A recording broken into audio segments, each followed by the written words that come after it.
Awesome.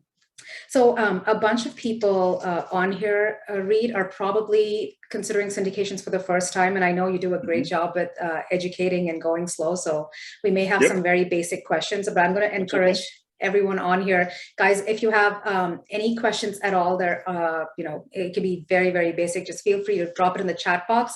Reed and I were going to go over some of the, the information on the deck, and then we'll get to all the questions that you guys have.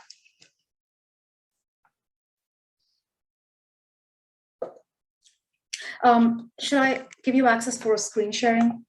Yeah, would you like me to share my deck?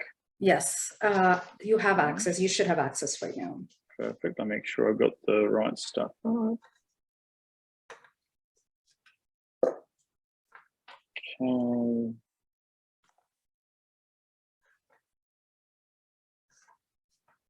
We're going to go into presenter mode. I can find that. There we are. Can everyone see that okay? Yes, yes I can. Awesome.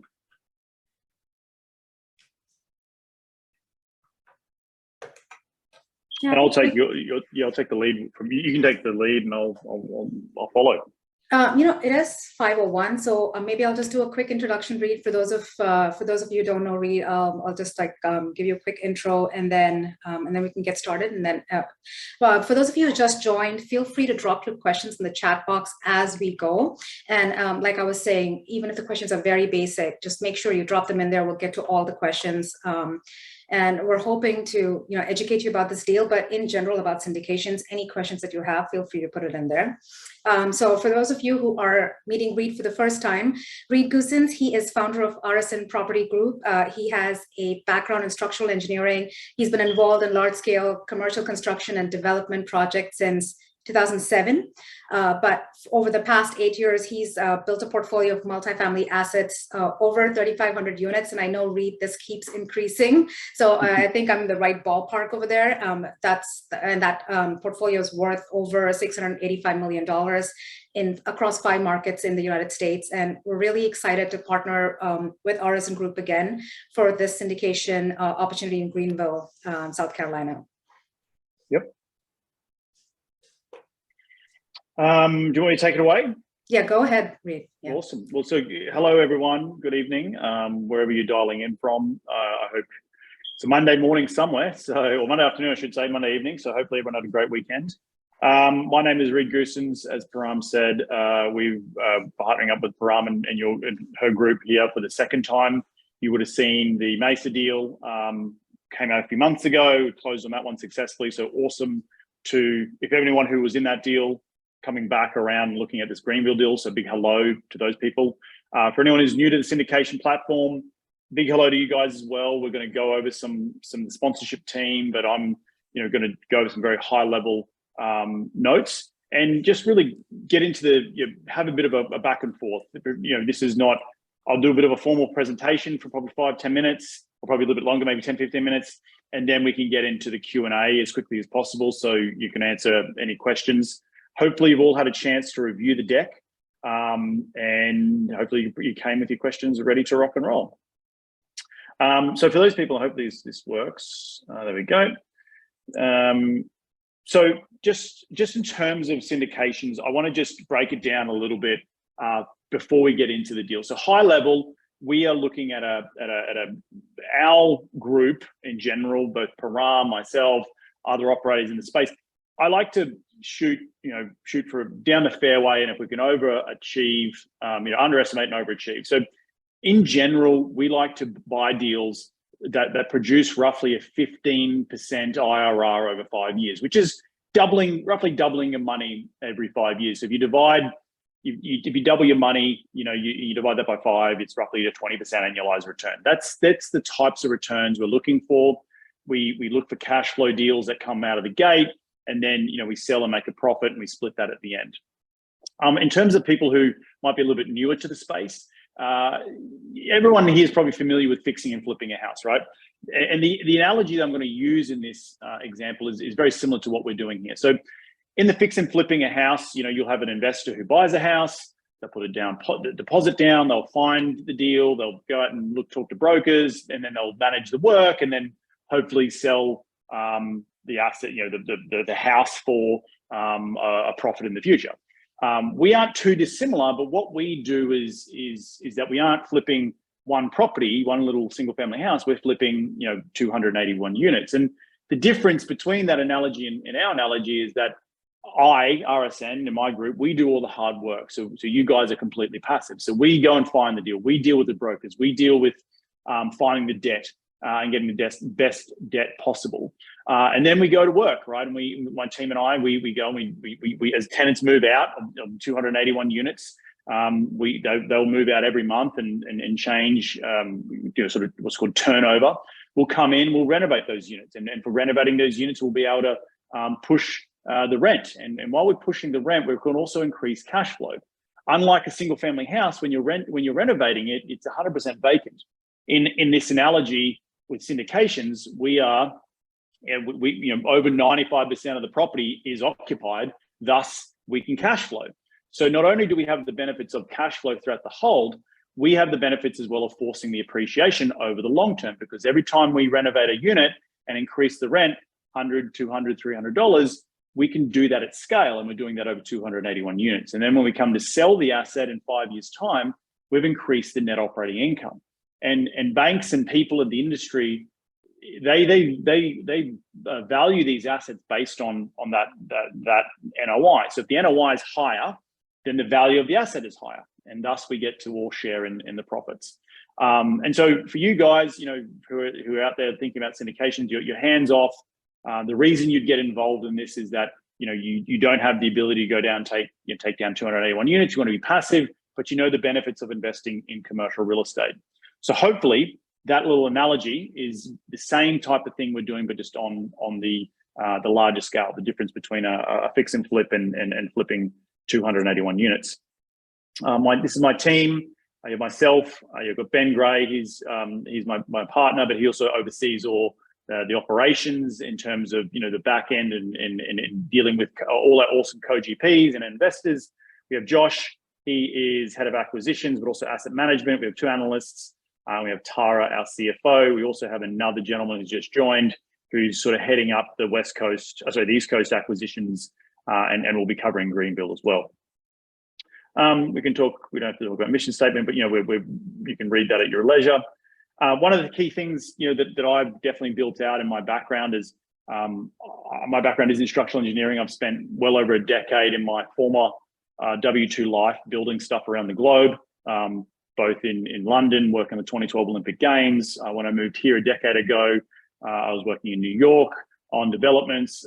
Here in LA, where I live now, I've worked on many developments, and through that, I've worked for big developers here in the States, and I've taken some of their very institutional level quality of not only asset management, but how we underwrite deals, but also how we do construction management. And one of those key things is direct deal sourcing from the materials from Asia. So I've been doing direct deals material sourcing ever since I started in this business 8 years ago. And really all it is, it's not rocket science. It's just we buy it bulk. So everything that you see in the renovations, flooring, granite, cabinets, lighting, sinks, plumbing fixtures, everything that we do at scale, we will buy in bulk and bring in containers. Things like renovating the pool or the leasing center, that's obviously we source those materials locally. But on the more cookie cutter stuff that we do on individual units, we can buy it at scale. We can reduce the cost. And the reason we do that is not only to reduce the cost, but so we're only negotiating with the local general contractor on labor. We're not having to negotiate on materials. So just a little bit of a key in terms of the platform I've created here. In terms of other team members, there's Eastland Property Management. Now, Eastland are local to Greenville. They were originally founded back in 1987. They manage over $1 billion worth of multifamily assets across 5 different states and 17 different cities and MSAs. They do everything from Class A all the way through to affordable housing. And an interesting note, the head of Eastland Property Management used to actually live at the Bonito back in his bachelor days, back in the early 90s. So, Eastland is just the local partner here that is a true local to the Greenville community. They've been there since 1987, so they just know what it takes to manage these types of assets. So really excited to be partnering up with those guys as well. In terms of track record, this is my track record. We've cycled over 6 deals. The average IRR you can see there is 23%. Now we'll say past performance is no indication of future performance, but it is, there's a track record there. I've cycled deals, so I'm not a first-time operator.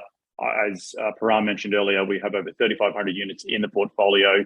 That covers about 16 assets, and that's across 4 different MSAs here in the US: Central Texas, Phoenix, Greenville, Atlanta. Yeah, in Atlanta. So those sort of 4. I'll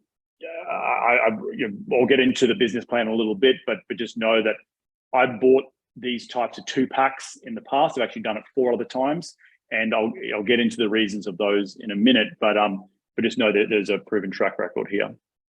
Again, the target markets we're looking at, and then versus the where we're active and where we're looking. So in terms of the deal, we're buying 281 units in total. These are 2 assets. One is called the Park at Bonito. It's 181 units. 180 units. It's on one side of the street, and then we have the Park at Calabria, which is 101 units, and it's on the other side of the street. And they're directly opposite one another. Now we're buying these deals from a group out of New York City. They had 5 deals for sale in this area. We bid on 3 of them. We only were successful in 2 of them, but we do believe we've got the best 2 out of the 5. And the reasons are highlighted below. The biggest one is the school districts and the household income. So I'll just quickly backtrack and explain the why behind where we choose to invest. In terms of when we look at different MSAs and different growth markets, we're looking at, obviously, from a 30,000 foot level, growth, and I'll get into the market in a little bit. So Greenland ticks all those boxes. But when we come down to more to the micro level, we really want to see within sort of 1, 2, 3 mile radius household incomes which are between $50,000 and $70,000. And the reason we do that is because we know that if you take someone's household income and you say, okay, 1/3 of their income goes to rent, then on a $55,000 household income, they can afford, divide by 3, divide by 12, roughly $1,500. So in this area, we have an average household income of over $87,000 a year. So it's a really, really big indication of where we're buying. The average school district, the average school ratings in this area is an A-, so it's really, really good. It's surrounded by Publix. If everyone's from the East Coast, Publix is a major shopping chain. It's local, within walking distance of local bars and restaurants, and it's 10 minutes to the hustling downtown Greenville, and about a 15-minute drive to the BMW manufacturing plant, which we'll talk about here in a little bit. In terms of the actual, the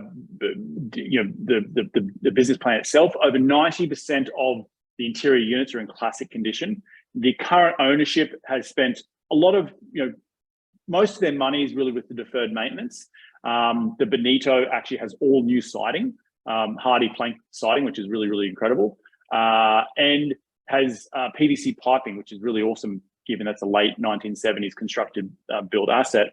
And so we can really focus on coming in and turning those units and increasing rents anywhere from $100 to $300 per month. And the biggest one here is that we're actually buying well below replacement cost. So we're picking these assets up at $126,000 a door.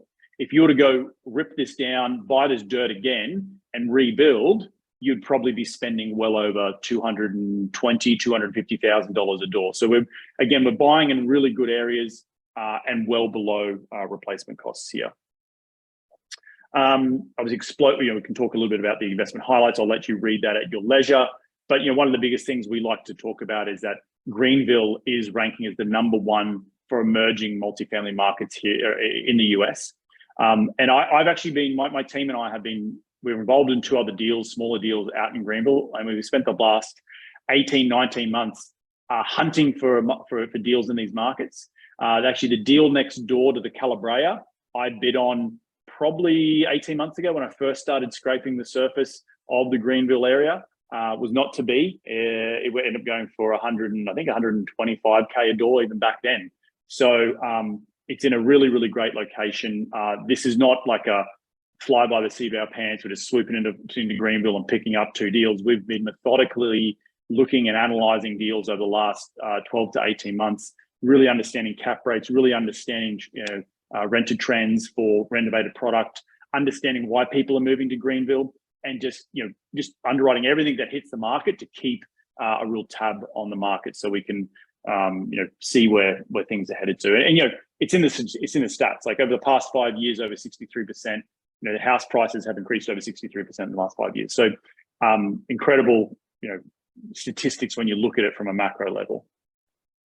Obviously, we talked about our value add. We're very familiar with this value add strategy. I mentioned earlier, I've done this, 2-pack buying 3 or 4 other times. I've done it in San Antonio. I've done it in Phoenix. If you were at the Mesa deal, I've done it in Austin. Now we're doing it here in Greenville. And the reason we like to buy 2 assets directly across the street from one another is because we only have instant scale in a market, but 2 we get the economies of scale. So everything from payroll, sharing staff, insurance costs, we get to spread out over more units. We get to run it like one asset, but it does still feel like 2. So we get to rebrand them to make it feel like one, repaint them, do the same landscape and do the same color scheme, and make them feel like one particular asset. And then on the general contracting side, we get to reduce cost of mobilization. We can have plenty of lay down areas to store the materials. So just a lot of operational efficiencies when you buy these 2-packs. And again, I've got deals I've sold in the past have been this exact play. I'm personally investing over $1 million of my own money into this deal. My family's money that I've spent many years working to. So I'm right in there with you guys. Bonus depreciation. Obviously, this is the last year of 100% bonus depreciation before it starts to be phased out by 2026. And we have a slide on here talking about bonus depreciation and cost seg. So in terms of the deal itself, we have in the structure, we have 3 different investment classes. And if you've ever invested in these types of deals before, the reason we split this up is really to offer investors optionality. So the first investment class, and as you can see sort of to where my mouse is on the right hand side, is what's called this capital stack. And we offer, there's the debt, and then you have all the equity above. And we're broken into sort of 3 investment classes: so Class A, Class B, and C, and then we as the GP eat last. The reason we've done that again is for optionality. So Class A investors are for those people who really are focused on the cash flow. They want consistent cash flow from day one. You can never guarantee a return in real estate, but Class A is the closest thing you can get to that. Now, the reason we offer Class A, again, we're offering it at 11% pref. We're paying 7% of that 11% is paid out current. So from day one, you'll be receiving those funds. And then the remaining 4% will accrue and they get paid out first. And the reason you sit in this position is surety of investment and returns, but also you get paid out before any other investor gets paid out should something go wrong with the deal. So it's in a safer position to stack. Now, I will say we only limit this investment class A to 30%. Now, the kicker here is that because you sit in the preferred position, you don't get any of the back end. So if you get paid first, but you don't get to participate in the profits. And that's where if you want lower risk and good cash flow, you put some money here. Now, if you want more upside, well, then there's Class B. And Class B has a 7% preferred return, but the cash flow will be weaker coming out of the gate because the cash flow obviously goes first to Class A, then the Class B. And then we split the profits 70-30 once we sell the asset. Then we also have Class C. It's for those bigger investors who invest over $500,000. They get an 8% pref, and instead of getting a 70-30 split, they get an 80-20 split on the back end. Again, the minimum investment for Class A is $50,000. The minimum investment for Class B is $500,000. Class A, we have reduced. We say $75,000, but most people, if they come to me and say, "Hey, Reed, can I put 50 in Class A and 50 in Class B," I say, sure. So you can split it up. If you're thinking about having the best of both worlds, you can definitely do that between Class A and Class B. These are returns. So Class A, again, capped at 11%. You get a 7% cash flow out of averaged.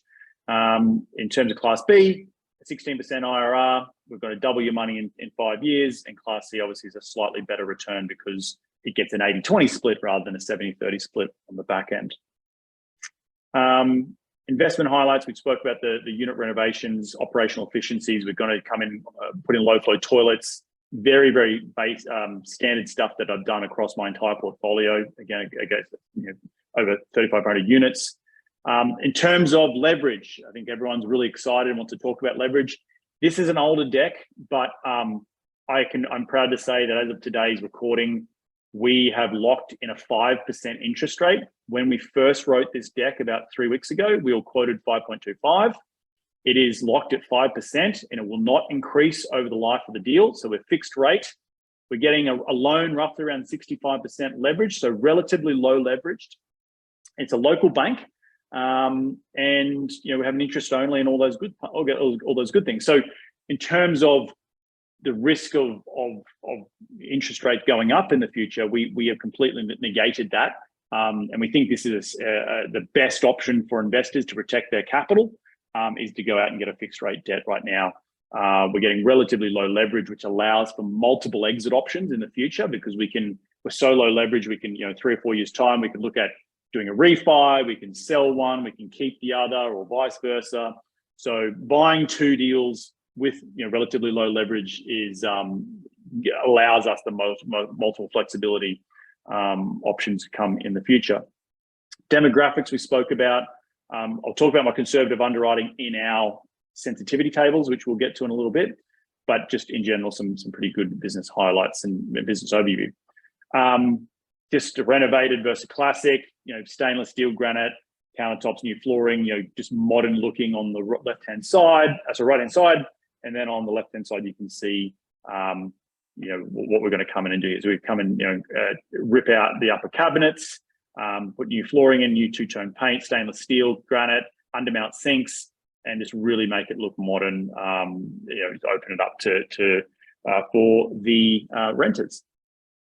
We're spending about a bit over $5.3 million in total renovation costs. Now, we've already completed DD on this site. I was on site doing, and Param will be able to share with you all the drone footage and the footage of myself that I walked through some of the units and to show you some of the highlights. Those are available as of today. So after this webinar, you can definitely see those. But I can safely say we crawled all over those 2 assets, and there is nothing in this budget, that we have not accounted for, both in terms of beautification, but any sort of gotchas. We don't think there is no stone unturned, and we just plenty of money in this budget to go and execute our strategy exactly how we wanted. We talked about the debt finance. Oh yeah, the other thing with debt financing is, go back to previous, is that there is no prepayment. Again, this was written when we thought we had a certain term. It came in better. So we're able to do that. Cost segregation, we always come and do cost segregation on all our assets. And I believe on the next slide, this slide here. So we are on, I'm not sure what page we're on, but we're on one of the pages deep in the deck. In general, we've got we show what happened if you didn't do a cost segregation, what happens, and then what happens if you do the bonus depreciation, sort of the savings that we get. In general, this is the note here, we expect on average the depreciation in year 1, inclusive of the 100% bonus depreciation, to be between 40 to 47% of your invested amount. So if you invested $1 million, your depreciation amount in year 1 on your K1 is, let's just split the difference, call it $450,000 is in year 1. So about 45%. That's what over the 16, 17 deals that I've done over the past 6, 7 years, that's roughly, we always are able to produce that due to the cost segregation. In year 2, we do a secondary study where the people come back and they're able to assess the value add we've put into the property over those first 12 months, and then we'll get to participate when more depreciation come year 2. Keep going. Again, this is for the Calabria side. Okay, so we're buying, this is Benito, 180 units, built in 1974. You can see the in-place rents are $878 today. Our pro forma rents are roughly $1122. You'll notice on pages 55 and 57, we're well below market. But also, even on our pro forma renovated rents, we're still way below market. And actually, if you compare our rents to what HUD produces as affordable, we actually still meet those requirements. So even though we're coming in and increasing, 20, 30% rents, we're still maintaining below what their level, line in the sand in terms of affordability, which is good to see for as you compare it to the AMI for the Greenville market. Again, in-place rent's about $1,000, coming in a bit over 1,200, about 1,200. All of these we think, and again, the numbers work with these, and this goes probably back to our conservative underwriting. If we can do better on these rents, we will. But in general, if I put conservative growth, knowing that we can outperform this, then it's a win-win for everyone. Reed, there's a question about current occupancy, which I believe is close to 96%, right? Yeah, 96% today. Right now, we're projecting in year one that we're going to dip to 92%. Year two will be 93. This market is well over 96, 97% all day long. At these rents, I think we'll easily be able to perform at that. And then come years 3, 4, 5, we're stabilizing at 95%. So we're actually projecting to get worse before we get better. Now we think we'll easily be able to outperform that, but again, part of the conservatism, I like to just apply to the model, apply to this deal. If we can beat our numbers, fantastic. Again, just repeating what's that? You have a break-even occupancy, repeating the returns, the cap rate going in, expense ratios, all that sort of good stuff. So this is a snapshot of a $100,000 investor. Again, you can invest as minimum as $50,000 in Class A if you want, or you want to split it up between Class A, Class B. So you can see year one, 7% cash flow straight out of the gate. Just boom, boom, boom, boom, boom, boom, boom. We have the pref catch up here, so we catch you up to 11%. You get paid off first, obviously get your money back as well, and then you get a return over the life of the deal. So looking at a $100,000 investment, about $156,000 return. Class B, again, it's a little bit lower out of the gate and slowly builds over time, but then you get to share in the profits as well. So if you want to be, but you sit behind Class A. So again, depending on what, if you want a bit more safety, you sit in Class A. If you want more upside, you can sit in Class B. And then Class C is a little bit juicier based on the fact that they get an 80-20 split. You've got to invest a minimum of $500,000 for that one. Sensitivity tables. So we don't have a crystal ball. None of us do. We did. We will be in another business. The easiest way we can go around that is to show some key assumptions and how does that look from a downside perspective and how that looks from an upside perspective. Biggest one is exit cap rates. So I mentioned earlier, we're coming in at a 4% cap rate going in. I'm assuming a 20 basis point expansion per year over the life of the hold. So we're exiting at a 5, gives you roughly 16. But we also show here what happens if we don't hit that exit cap rate and our rent growth is lower than our 3%. Then we show the IRR. What happens if it's the other way? The upside shows you the upside case. And again, we don't know what's going to happen in 5 years. We're only showing you, how we're preserving your equity, which is the most important thing. And why you invest in hard assets is because in good times and bad, they still perform. They still get your money back. It's still an inflationary hedge. It's still a great tax benefits.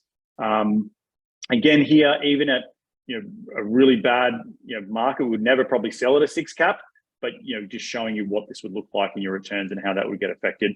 Or what happens if we sell at a better cap rate. So yes, and then I threw this in here just more if we're getting better interest rates than this, but it was a hangover from the last deck I did where we're having a variable interest rate, and I was just showing the returns, what happened if interest rates change. This is not affecting us today, but it's just an interesting tidbit, should you be a geek like I am when it comes to numbers.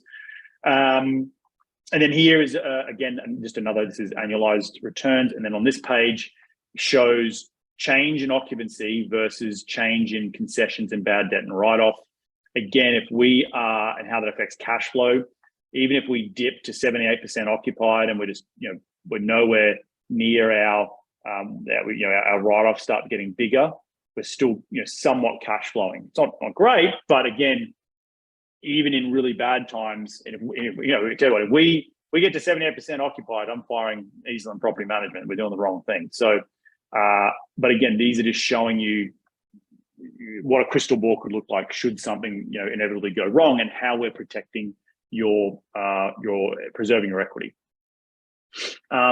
Financial pro forma. Again, you can go this. We can answer questions on here later on.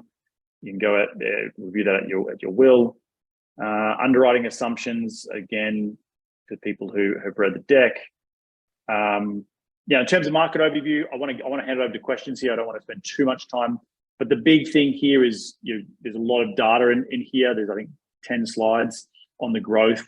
Obviously, the household income is really important. The average price point of sales was increased over 63% in the last 5 years. It's projected to continue to increase. It's we 2 hours drive from Charlotte and Atlanta, so it gets those two big markets take a lot of population, but you're seeing a lot of growth into this market because it is affordable, because it is cute, and if you've not been to Greenville, it feels very, very European. Clemson University is also there.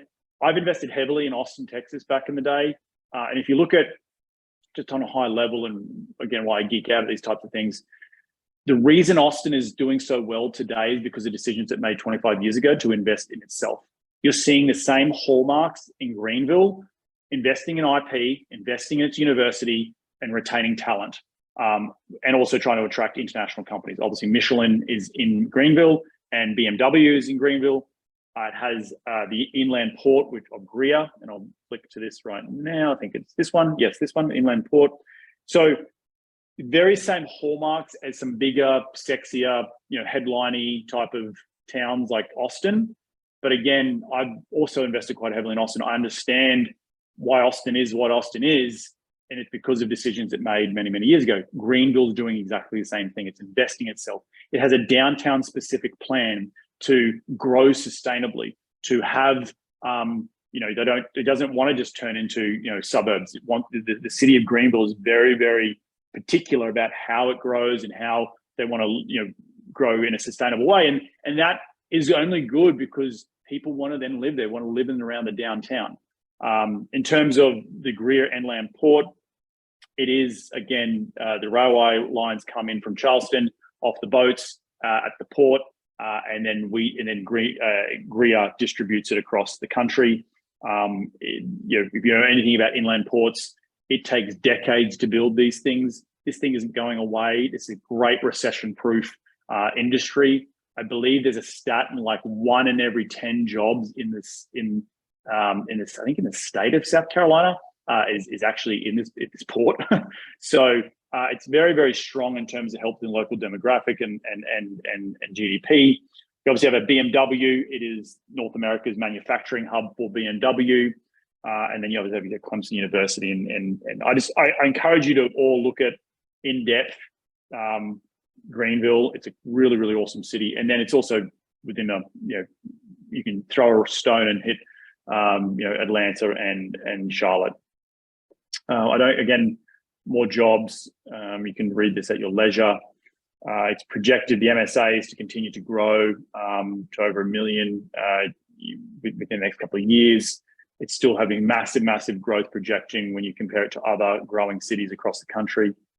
If you look at this, where we are in terms of the cycle, Greenville is coming into an expansion with all the new jobs that are coming into town. So really exciting time to be investing there. And again, I won't go into too much more detail here, but there's all the stats are in here for people to look at. We have the rental stats, the purchase price stats, and with that, I'm probably going to stop and hand it over to questions because I want to be respectful of everyone's time.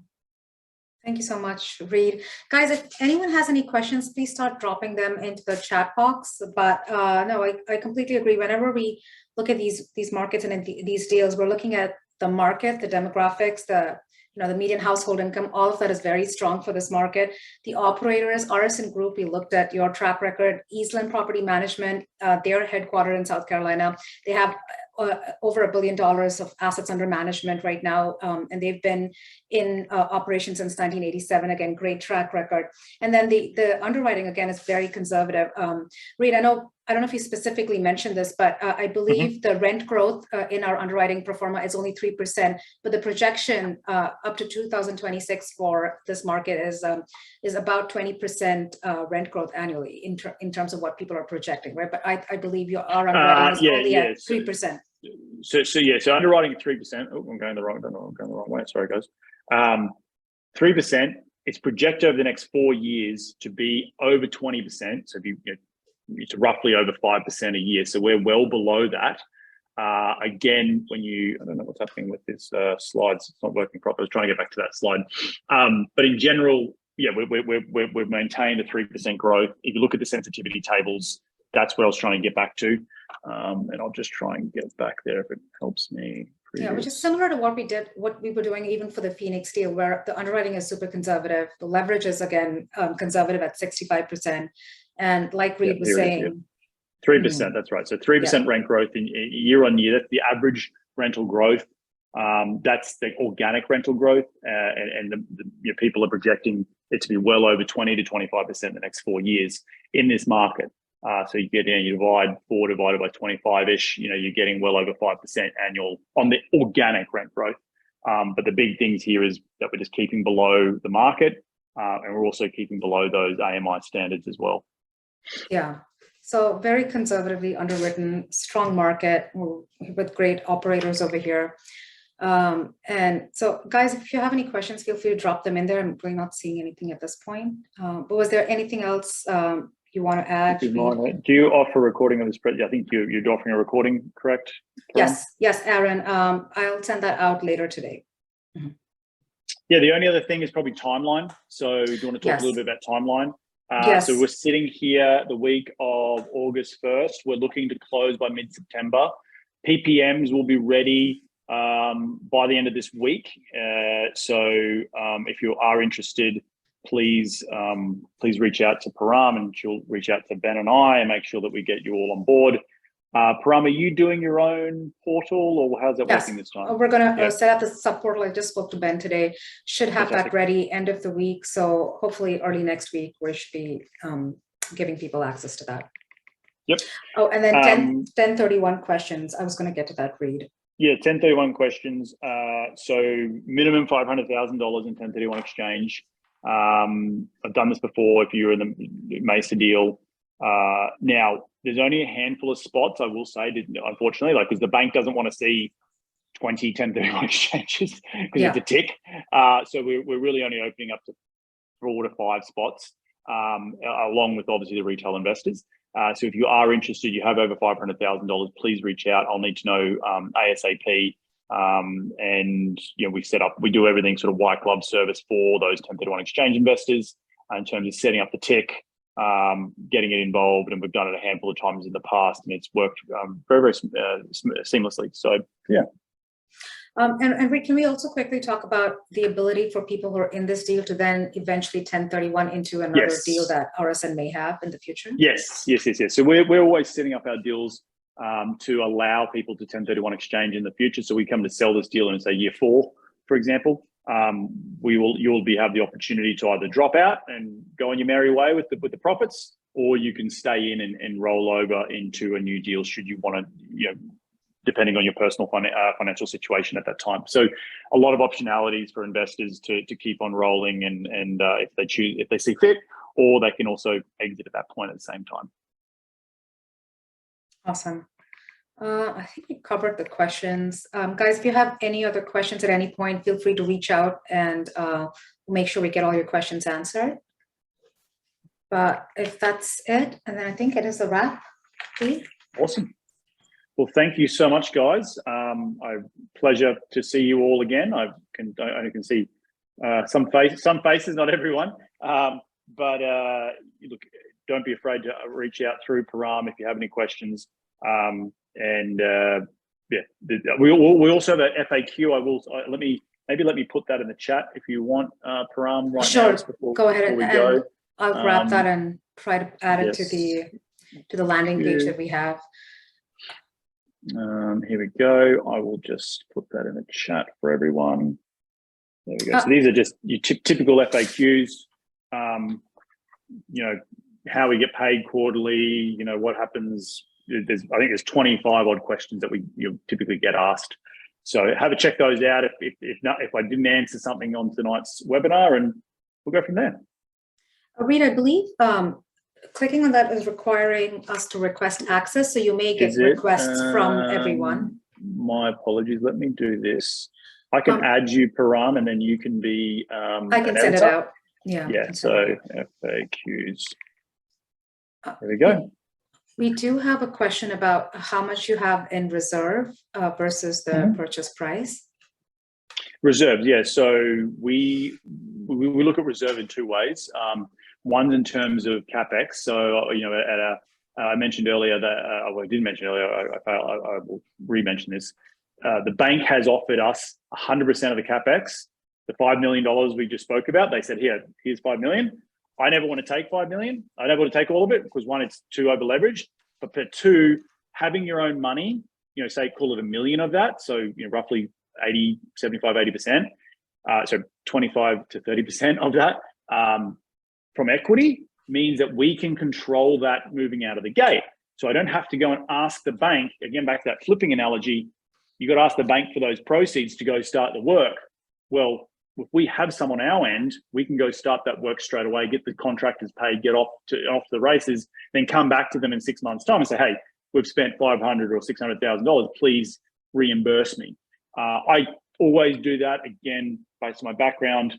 It's just good practice when you're managing with banks who control the purse strings to raise a little bit from our own equity. It does reduce, obviously, the leverage, but we get to be in control of it. There's also a working capital a fund. I think about $500,000 in case of a rainy day. If it doesn't, you know, we don't use it, you get paid that back. It is just more to, as the deal reduces risk over time, we have extra cash on hand. So we never ever want to come back to a capital call. Over the last 7-8 years, I've done 16, 17 deals. I've never had a capital call. So I want to avoid that at all costs. Hence why getting over leveraged. Part of your leverage in the CAPEX is from equity, and then a little bit of working capital on top of that. Thank you, Reed.